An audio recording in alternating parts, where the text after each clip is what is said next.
Have you ever met someone who can read a room the second they walk into it? Someone who senses tension before a single word is spoken, who can spot a lie from across a dinner table, who seems to understand pain better than anyone else you know. Online, people have started calling this traumatic intelligence, the idea that surviving something terrible doesn't just leave scars, it leaves superpowers. It's a phrase that's been spreading fast, and honestly, it's easy to see why. It sounds validating. It sounds like your worst experiences might have secretly been building something in you. But here's the question we need to ask before we get swept up in it. Is traumatic intelligence an actual thing, backed by science? Or is it something else entirely, something that just sounds true because it touches a nerve? Let's dig in. The viral claim. The idea behind traumatic intelligence goes something like this. People who have lived through major adversity, abuse, loss, instability, danger, come out the other side with heightened abilities, sharper instincts, a radar for detecting danger or dishonesty, an almost uncanny emotional sensitivity to what others are feeling, sometimes even bursts of creativity that seem to come directly from the pain itself. The pitch is simple and seductive. Trauma didn't just hurt you, it upgraded you. There's something appealing about that framing, especially for anyone who's spent years trying to make sense of hard experiences. It offers a kind of trade, pain in exchange for insight, but appealing doesn't always mean accurate. What the research actually says.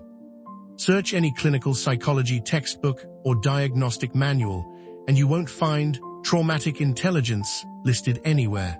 It's not a recognized term in the field, but that doesn't mean the underlying feeling people are pointing to is imaginary.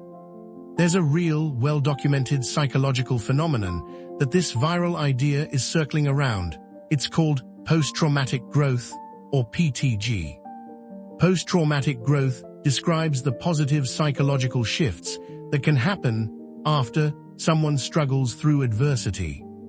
Researchers have found that some people, after facing crisis, report a deeper appreciation for life, stronger relationships, a clearer sense of their own inner strength, a reordering of what actually matters to them, and a broader sense of new possibilities.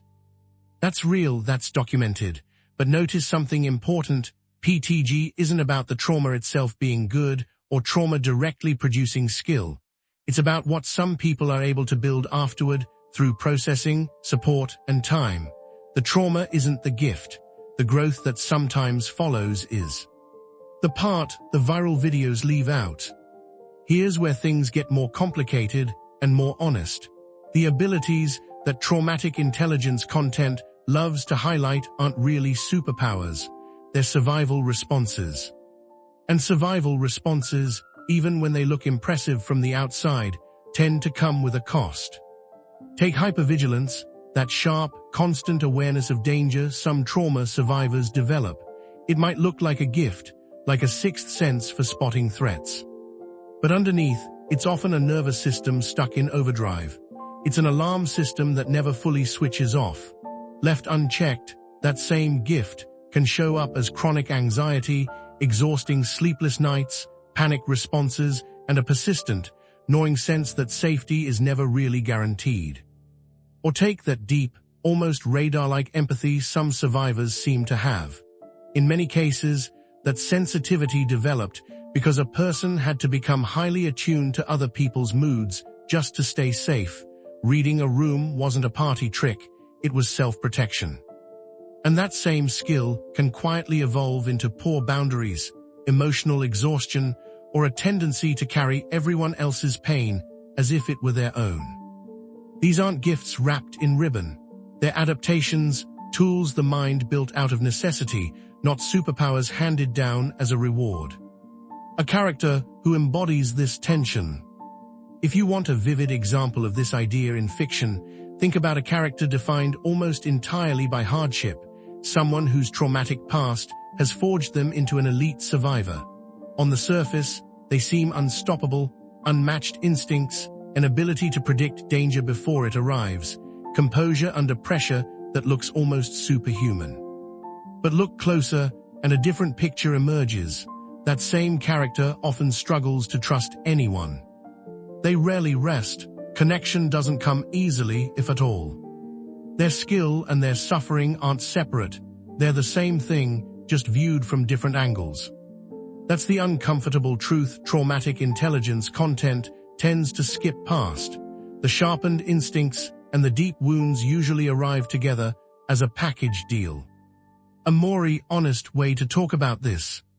So should we throw out the phrase completely? That's really up to each person and how they use language for themselves.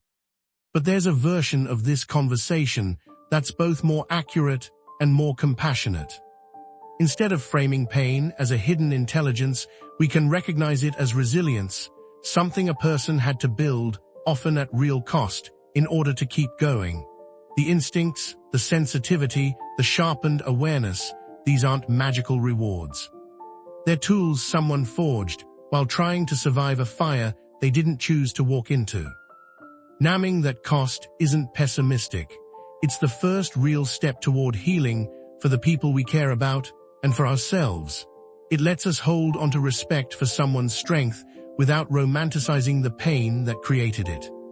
Because surviving something hard doesn't make a person a superhero. It makes them a survivor, and that, on its own, deserves to be seen clearly, not dressed up as a superpower, but honored as exactly what it is. Take care of yourself. You've made it further than you probably give yourself credit for.